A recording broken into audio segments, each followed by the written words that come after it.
A young mother returns home from her overnight shift to get her son ready for school. But before she could even reach her front door, she was ambushed in her own driveway and shot twice in the head. Her 10-year-old son found her lifeless body just moments later. The killer vanished without a trace, and there have been no arrests and no justice. Many know her as Aaliyah's high school best friend, but she was so much more than that. Who murdered Tawana McGowan in broad daylight on a quiet suburban street in Redford, Michigan, and why has no one been held accountable? This is the case of Tawana McGowan, and today I'm going to share with you not only her story, but I'm also going to share with you the conversation that I had with her son and the ongoing fight for justice.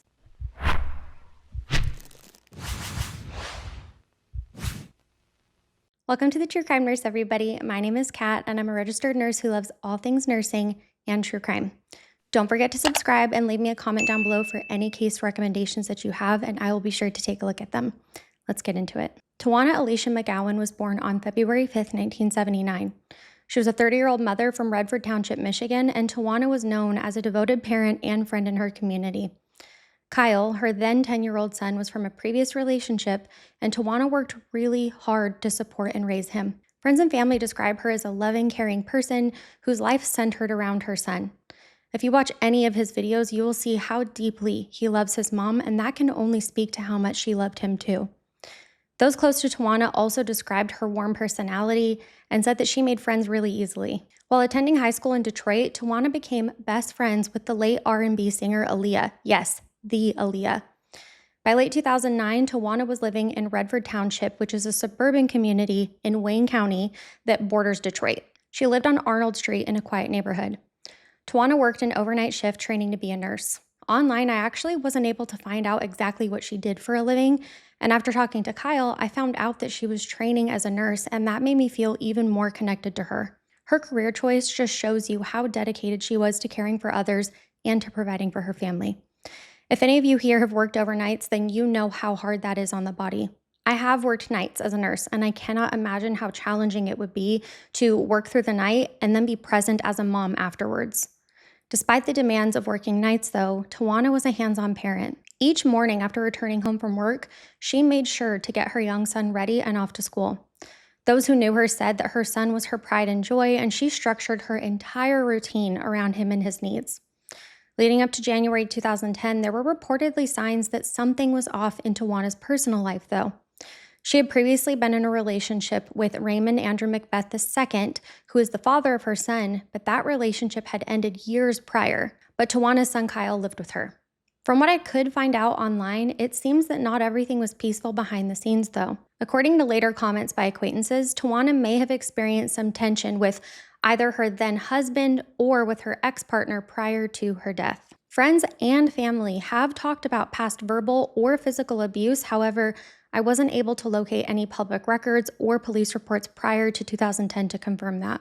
That doesn't mean that it wasn't happening, though, because many women are too afraid to go to the police when that is what's going on behind closed doors.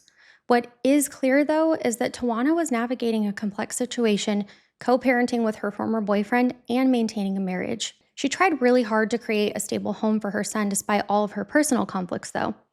In early January 2010, Tawana celebrated the new year with hopes and plans just like everybody else did. Unknown to her and her loved ones, she only had days left to live, though. The events that unfolded on a cold January morning would shatter her family's world and leave a lasting mystery in this Michigan community. On the morning of Monday, January 11th, 2010, tragedy struck unexpectedly outside of Tawana McGowan's home in Redford Township, Michigan. Tawana had worked through the previous night and clocked out early that morning. At approximately 8:30 in the morning, she drove home to the 1100 block of Arnold Street, planning to take her 10-year-old son to school. The weather was freezing, and a layer of snow covered the yard and driveway of the McGowan residence. Tawana parked her vehicle and stepped out, but she never made it back inside the house. As Tawana walked toward the front door, she was ambushed at close range.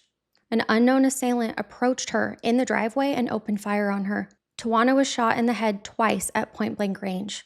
She collapsed to the ground, fatally wounded, and the shooter immediately fled the scene, jumping into a vehicle and sped away from Arnold Street. Neighbors later reported hearing the bursts of gunfire and then the sound of the engine roaring off, but the entire incident was over in just a matter of seconds.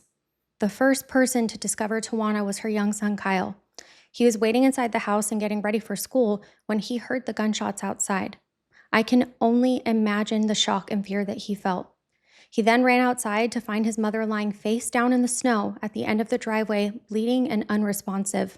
The gruesome scene of his mother, who just moments earlier was about to take him to school, was now collapsed on the cold ground, forever seared into his memory. It was a sight that no child should ever have to witness. Neighbors, upon hearing the gunfire and Kyle's screams, rushed out of their homes to see what happened. Tawana was found lying in a pool of her blood, motionless in the snow. Panicked 911 calls were placed, and neighbors tried to comfort Kyle and cautiously approached Tawana to check for any signs of life. There was nothing that they could do, though, because these injuries were catastrophic. Redford Township police officers and EMS arrived quickly after the emergency calls. Paramedics attempted to resuscitate Tawana, but it was too late because she had been killed almost instantly by those 2 gunshots to her head. At 30 years old, Tawana McGowan was pronounced dead at the scene in front of her own home. Now I'm going to share with you all what Kyle shared with me about his mom and what happened from his perspective on that morning. This is what he said. My mom, Tawana McGowan, was everything to me. She was loving, nurturing, and strong, and someone who always put others before herself. Even though she worked hard as a nurse, she still made sure I felt special and cared for. She had just started a new job as a nurse at the time of her death, and because she was still in training, she was scheduled for overnight shifts for about a week or 2. What still chills me to this day is that hardly anyone knew her exact schedule. Not even my dad knew. Only a few people were aware, including her husband. One of my favorite memories with her was my last birthday party that she threw for me. She took me to an arcade, and we had the best time playing games together. When it was time for cake, she surprised me with one that had my picture on it. I will never forget how happy and loved I felt in that moment, and she made me feel like the most important person in the world. That's just who she was. On January 11th, 2010, my mom, Tawana McGowan, came home from one of her overnight training shifts. She had just started a new nurse job and was training on those midnight shifts that we just talked about.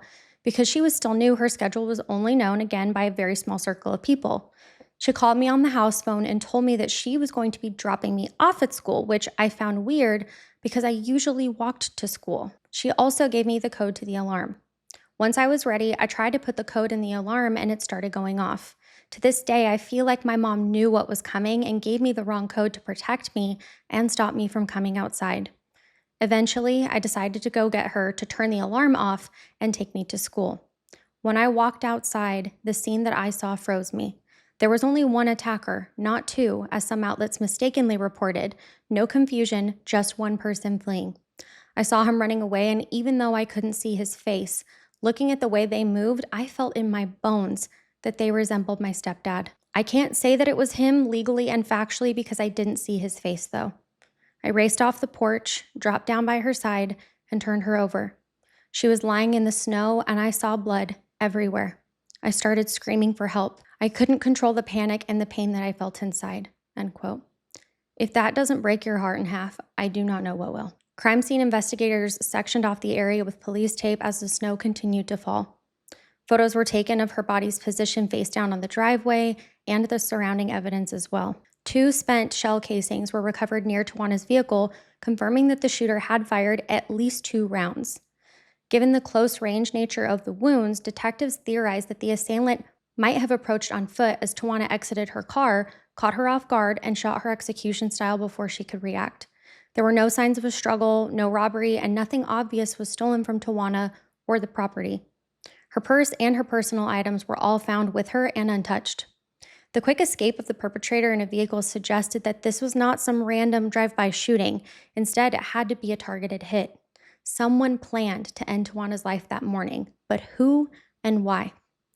Neighbors could provide only limited information to police because they didn't see the incident happen. They reported hearing the gunshots, and one witness caught a glimpse of the car, but they only described it as a dark-colored sedan speeding away from the vicinity immediately afterwards.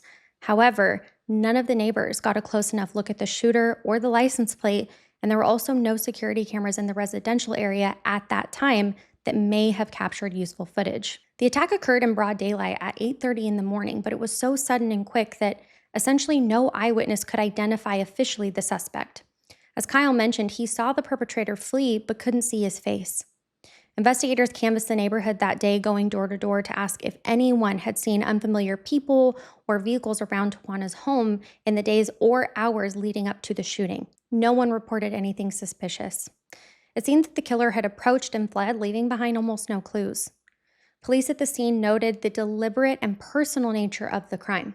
There was an immediate sense among Redford Township detectives that this murder couldn't have been random. The fact that Tawana was shot twice in the head strongly indicated that the perpetrator's intent specifically was to target and kill her. This was not a robbery gone wrong or a stray bullet from some unrelated violence nearby.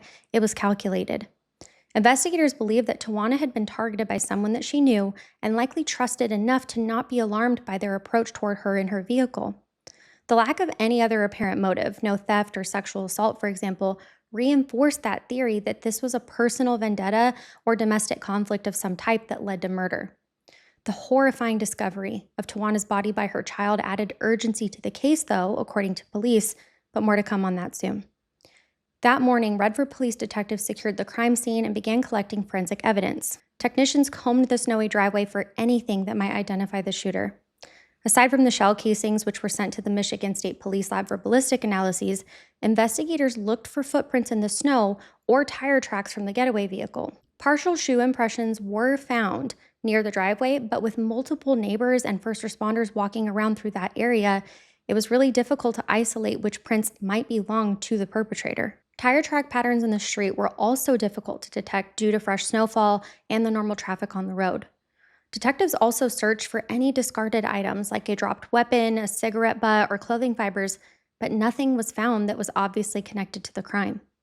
The murder weapon itself was not recovered at the scene, and it was obviously assumed that it would be taken by the killer with them when they fled.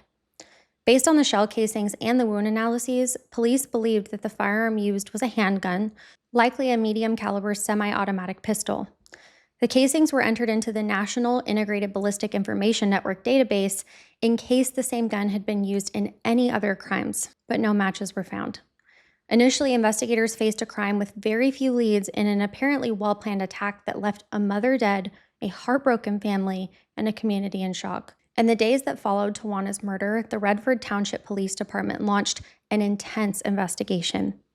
From the beginning, detectives honed in on the likelihood that the killer was someone in Tawana's personal circle. Investigators publicly stated that the crime was not random and that Tawana had been deliberately targeted. Their job was to determine who in her life might have had motive to kill her and the opportunity to carry it out. As most murder investigations go, they begin with those closest to the victim. Tawana's husband was looked at very closely by police initially, according to reports.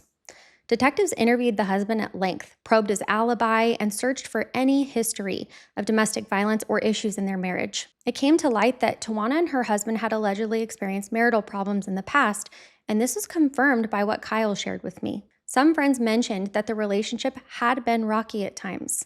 This naturally made investigators consider that the husband could be a potential suspect. Did he have any reason to want Tawana dead? Could this have been an extreme case of domestic violence or jealousy? Despite the concerns, Mr. McGowan was cleared of any involvement in the murder. Police were able to verify the husband's whereabouts at the time of the shooting because reportedly he was at work that morning and coworkers and time records supported that alibi.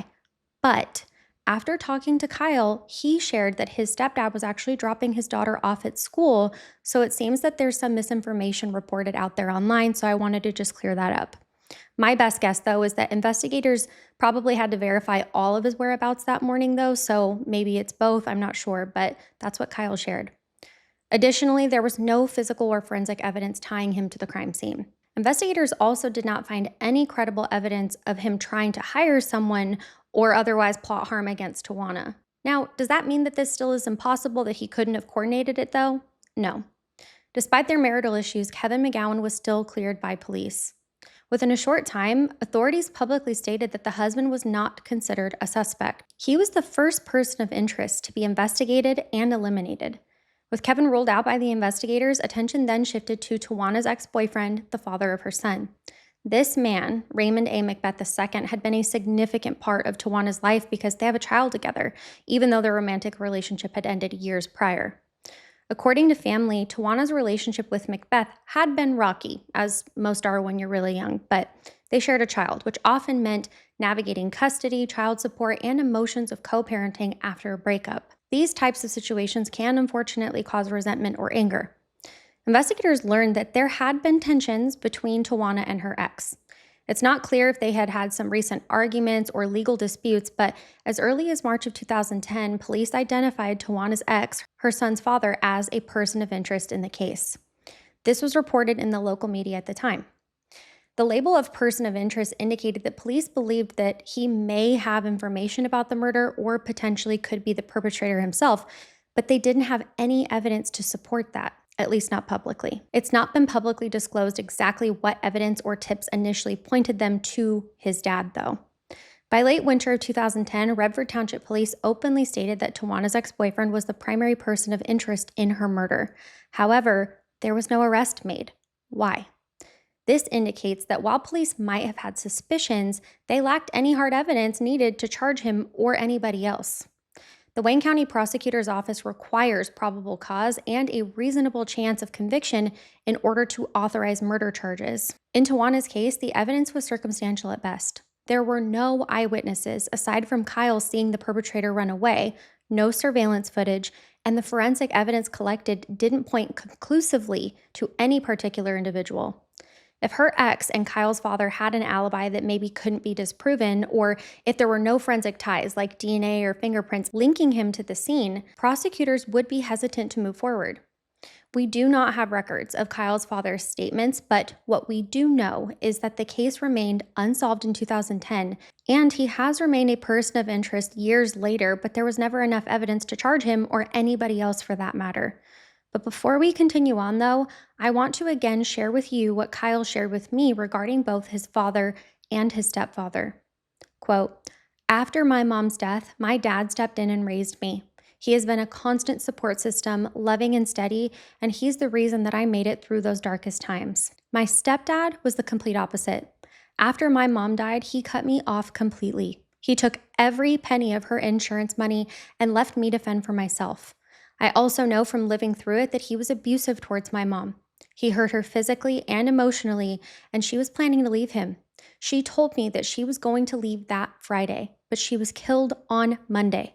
I have always felt in my heart that he was an evil person, and the timing of everything only makes it harder to ignore." Knowing what we know now from Kyle, isn't it shocking that the police laser focused on Kyle's dad? Beyond the husband and ex-boyfriend, though, police still had to consider other possibilities, but none of them gained any traction. They would examine, for instance, whether Tawana had any conflicts with friends, coworkers, extended family, or neighbors. Was there anyone else who might want to harm her? Tawana was well-liked and didn't have any enemies that anyone knew of. There was no indication of criminal activity or debts that might involve her with dangerous people either. Investigators also explored whether a hired killer could have been involved. This scenario would mean that someone else pulled the trigger at the order of someone in Tawana's life. If, for example, either the husband or ex-boyfriend wanted to cover their tracks, they might have hired a third party to commit the murder. However, no evidence of this emerged during the initial investigation. There were no significant cash withdrawals, no chatter between informants about a hit in Redford, and there were no known hitmen associated with this case. It appeared more likely that whoever killed Tawana did so themselves out of personal motivation. Forensics played a supporting role but reached a dead end too. Fingerprint analysis around the car and near the front door didn't turn up with any prints that shouldn't have been there. Tawana's car was processed, and since she had just driven it, nothing unusual was found inside. Police towed the car to examine if anyone else had maybe been hiding in the back seat or if anything was left behind, but again, nothing was reported publicly on that either. Phone records were another avenue. Detectives pulled Tawana's phone records to see who she had been in contact with leading up to the murder. Did she receive any threatening calls or texts? Did someone call her that morning, maybe to lure her outside? If this type of evidence was found, again, it's not been disclosed. The ex-boyfriend and husband's phone records might have also been subpoenaed, checking if either of their phones pinged near the crime scene as well. This data could be crucial, but we have no public confirmation of what that showed either. By the spring of 2010, the whirlwind of investigative activity began to slow down. No arrests were made in the weeks and months immediately following the murder, despite the early focus on a likely suspect. In March 2010, the media reported on the ex-boyfriend being a person of interest, implying that the police were still actively working on leads towards Macbeth. But as those leads failed to produce a solid case, the investigation gradually went cold. The lack of resolution was deeply frustrating for Tawana's family. Within 3 months, the case that initially had a lot of momentum appeared suddenly to stall. The family grew concerned that the murder investigation was losing steam and that the person responsible might never be held accountable. This fear was exacerbated by what they perceived as a lack of effort by law enforcement, and this is a theme that would continue to play out over time. Initially, however, police maintained that the case was open and active, and we have updates on that as well. They urged everyone with information to come forward, emphasizing that even a small tip could be crucial. Redford Township authorities partnered with Crime Stoppers of Michigan to solicit anonymous tips from the public because that would be their best chance at this point. By the summer of 2010, Crime Stoppers had released a brief summary of the case as an unsolved homicide with a reward attached, hoping to generate some new leads. As 2010 turned into 2011 and beyond, the murder of Tawana McGowan remained unsolved. Without new evidence or cooperative witnesses, the Redford police had nothing to go off of. For Tawana's loved ones, this period was agonizing, and they had to resume their lives while knowing that her killer was still at large, walking freely throughout the world. Her young son Kyle had struggled with the trauma of what he had witnessed and the absence of his mother. Other family members, including Tawana's parents and siblings, were left with unresolved grief and growing anger at the lack of answers. Who wouldn't? With the police department, the case remained open and on the books, but active efforts eventually stopped. Detectives who were working on the case in 2010 moved on to newer cases over time as these leads continued to dry up. Every few months, Tawana's family would check in with the Redford Township Police for updates, and each time the answer was the same: no new developments. One of the issues that concerned the family was the lack of media coverage and public awareness about Tawana's case, though, and that's actually why I feel like making today's video was so important. Without media attention, it's harder to generate new tips or pressure. Tawana's murder received only brief mention in the press after the initial reports. Initially, there were only 2 news articles and posts on social media about her. After that, nothing. Unlike some homicide victims whose stories are kept alive for decades in the news, Tawana's name rarely appeared in the headlines, and this is an injustice. Her case risked being forgotten by all except those who personally knew and loved her. Believing that more could and should be done, Tawana's family grew critical of the police investigation. Over the years, they felt that the initial investigation had been mishandled or too quick to be thorough. They cited missteps, like not thoroughly pursuing all potential witnesses, not quickly testing all forensic evidence, and a general lack of communication with the family. In the words of her family and friends, this case has been botched since the beginning. They feel that the crucial time was lost in 2010 and that the case would be allowed to go cold due to insufficient follow-up. For example, they question whether search warrants were executed promptly on the person of interest property especially, or whether associates were even interviewed. They also wondered if the police should have asked sooner for help from the state or federal authorities, given the personal nature of the crime. From the police's perspective, resources and evidence were limited, and that is a reality that can impact many murder investigations. But the perception of them not investigating efficiently created a rift between Tawana's family and the authorities, and understandably so. Family members have publicly stated that the Redford Township Police, quote, act like they care, but they don't. They've got everybody else's side of the story, but not her son's, end quote, suggesting that investigators may not have fully listened to the insights or suspicions that the family has had, nor her son. Why would Kyle's input not be seen as important when he knew his mom the best and he was the only person to have seen the perpetrator? Many wonder, why hasn't this case had continued ongoing media coverage? One factor that may have contributed to the low-profile nature of Tawana's case was because it was handled by a small suburban police department and it involved what authorities believed was just an isolated domestic situation. It didn't have the kind of sensational elements that typically attracts media producers, like a serial killer or an abduction or multiple victims and more. But from the family's perspective, an innocent woman being gunned down at her home is just as important to talk about. It is a grave injustice that deserves more attention. Some also raise the point that Tawana was a Black woman, and her supporters feel that cases of violence against Black women often do not receive the same level of media spotlight or law enforcement urgency as other cases. Despite the silence, Tawana's friends and family keep her memory alive privately and on social media. Every year, on January 11th, they remember the day of her murder, and on February 5th, they celebrate her birthday. Occasionally, posts about Tawana circulate among community Facebook pages or crime forums, especially as this case remains unsolved year after year.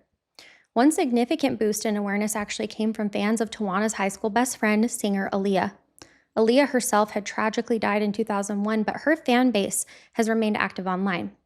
Knowing that Tawana had been such close friends with Aaliyah, some fans took it upon themselves to share Tawana's story to bring more attention to her unsolved murder. For example, an Aaliyah tribute page posted memorial messages about Tawana on the anniversary of her death, asking people to come forward with information and reminding the public that no one had been held accountable yet. These posts painted the injustice of the case and provided contact information for the Redford police and Crime Stoppers, recruiting the fan base to continue help spread awareness. By 2015, 5 years had passed. In cold cases around this time, a new detective might have been assigned to periodically look at Tawana's file. Sometimes a fresh set of eyes can spot overlooked clues or prompt new investigative angles, like, for instance, maybe retesting evidence with newer technology. But if this type of review has happened, again, there's no public record of it and definitely no results. However, forensic technology was advancing during the 2010s. One possibility is that DNA evidence, if any was found under Tawana's fingernails or on her clothing, could have been examined more thoroughly later on, like now. The file likely contains the autopsy report, crime scene photos, ballistics, interviews, transcripts, and more, but this information has also been withheld, and we will be getting into that later on. For Tawana's son Kyle, growing up without his mother was incredibly difficult. As he moved through his teenage years, he carried not only the trauma of her death, but also the weight of wanting justice for his mother. Family members describe him as determined and resilient, but also hurt by the sense that the system has given up on his mother. In school, while other children might talk about their parents, he has had to live with the memory of finding his mother's body and the unanswered questions of who did this to her. Each year that has passed without an arrest only worsens this pain. Between 2010 to 2019, no arrests were made, and Tawana's case has remained officially unsolved. To outsiders, it may have seemed like the case has been forgotten, but for the family, it was an open wound. They believed that they know who's responsible, or at least they have strong suspicions, and yet they watch that person live life freely. This sense of injustice has just grown intolerable by now. By the end of 2019, Tawana's son, now a young man, decided to take matters into his own hands in a very public way. He harnessed the power of social media and the online community to shine a new light on his mother's cold case and demand action. That's actually how I found out about today's story after being tagged in it, which I'll show you guys the screenshot later on. In 2020, a full decade after Tawana McGowan's murder, her case saw a resurgence of attention thanks to a push by her son and his supporters. Frustrated by 10 years of silence, Tawana's son Kyle decided to pressure law enforcement into re-examining the case. On June 4th, 2020, just a few months after the 10th anniversary of his mother's death, Kyle Macbeth started a petition on change.org titled Justice for the Murder of Tawana McGowan. In the petition's description, he vividly recounted what happened on that awful day and the lack of action that has followed. Quote, on January 11th, 2010, I found my mother, Tawana McGowan, laying face down in the snow, dead, shot in the face in Redford, Michigan. The murderer still hasn't been found. The police did a lackluster job investigating. This case has been botched. Please help her reopen the case. Help me get justice for my mom, end quote. This direct and heartbreaking story from Tawana's own child immediately captured everyone's attention online. Kyle expressed his frustration that it's been 10 years and there still has been no justice for her death. He has worked so hard and asked the public to wake this story up. The petition was directed at the Redford Township Police Department and served as an open letter accusing them of letting this case go. Again, we have updates on this too, otherwise I wouldn't be continuing to beat this point in, you guys. Kyle is now an adult and felt empowered to speak on his mother's behalf. As a child, he had little voice in the matter, but as a young man, he can now advocate for her. The petition quickly gained traction. Tawana's story struck a chord with many. Within days, thousands of people had signed the online petition, and the number kept climbing throughout the summer of 2020. Kyle and his supporters used social media platforms like Twitter, Facebook, Instagram, and TikTok to spread the hashtag Justice for Tawana and link to the petition. The Aaliyah fan base amplified the campaign, and pages dedicated to Aaliyah's legacy urged followers to continue to support Tawana's cause, reminding them that Tawana was high school best friends with the late singer and deserved justice. This introduced Tawana's case to a wide audience that might otherwise never have heard of it. By July of 2020, the petition had collected tens of thousands of signatures. Over 68,000 people signed in support of reopening Tawana McGowan's case, and that's a remarkable number that far exceeded the family's expectations. The Change.org petition was a victory when it reached its goal, meaning that it had succeeded in prompting some action. The momentum generated by the petition did a few important things. First, it alerted local media. Detroit area news outlets that had long overlooked the case took note of the viral campaign. In mid-2020, reporters from TV stations like WXYZ Detroit, Channel 7, and others reached out to the family and directly to the Redford police to inquire about Tawana's case. This also pressured the Redford Township Police. Facing a public relations situation and a direct appeal from tens of thousands of people, the police department could no longer keep this case on the back burner. In response, Kyle tweeted on July 20th, 2020, quote, "We did it. I got the call today. My mom's case was reopened," end quote. This indicated that the department had officially reopened or reactivated the investigation in response to the public outcry. The petition also helped spread public awareness and support. Many who signed the petition left comments expressing sympathy for the family and outrage that this case has gone unsolved for so long. The story was shared on Facebook and Twitter, even with people with no prior connection to Tawana or Michigan, and they were finding themselves invested in seeing justice be served. Encouraged by the petition's success, Tawana's family also set up a GoFundMe. The GoFundMe was intended to raise funds that could be used for private investigative work or as additional reward money. If the police are unwilling or unable to solve the case, the family wanted resources to perhaps hire a PI to do independent review or maybe even solve the case themselves. In 2021, Kyle started posting on TikTok, detailing what he had uncovered about his mom's case and asking for tips and help. These videos would help keep Tawana's story alive among a younger audience and maybe reach someone out there with information who hasn't contacted police. Crime Stoppers still list Tawana's case as an open reward file too. Now, as of the latest updates in 2025, where do things stand? Tawana McGowan's murder remains officially unsolved. The Redford Township Police have not announced any arrests or identified a suspect by name in public. Nobody has been formally charged in connection with the homicide, but the case is far from forgotten or closed. The police claim to be actively investigating since reopening the case in 2020. This implies that they are continuing to seek new evidence and recheck old evidence.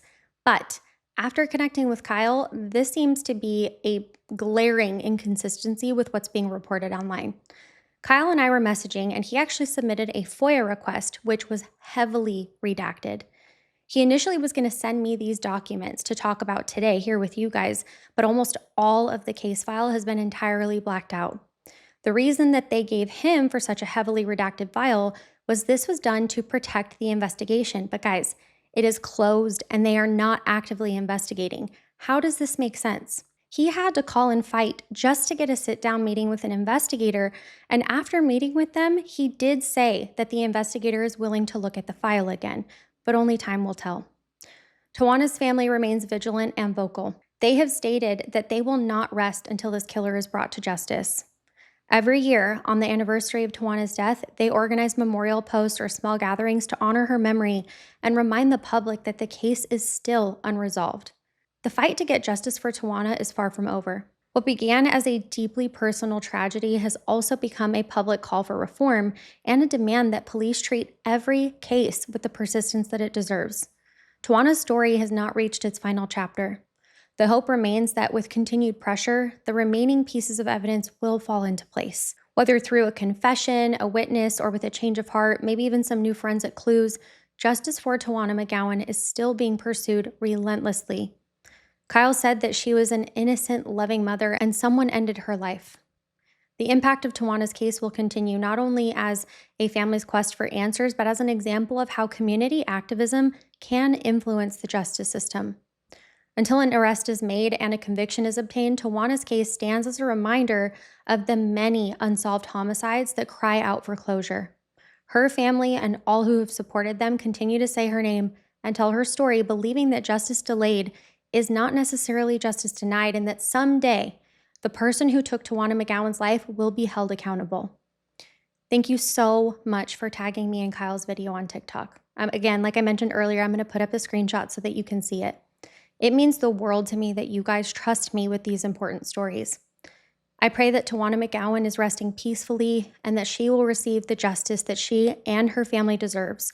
And Kyle, you know that I'm sending you all my love. For those of you who are still here with me, you know that I never ask anybody to share videos, but I'm going to today. Kyle posts frequently on TikTok, and I will share his page with you so that you can see how hard he fights for his mom yourselves. He now needs to look into possible legal representation, a private investigator, expensive FOIA requests, and more. So I'm also going to be sharing with you guys his GoFundMe to help if you can. If we can get additional information or the case file unredacted, I will definitely be posting a follow-up video, so stay tuned.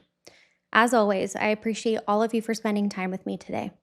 I hope that each and every one of you holds on tight to your loved ones, and please have an amazing week. Nurse's orders. Don't forget to drop me a blue butterfly in the chat as our secret handshake. I'll see you next weekend, guys. Bye.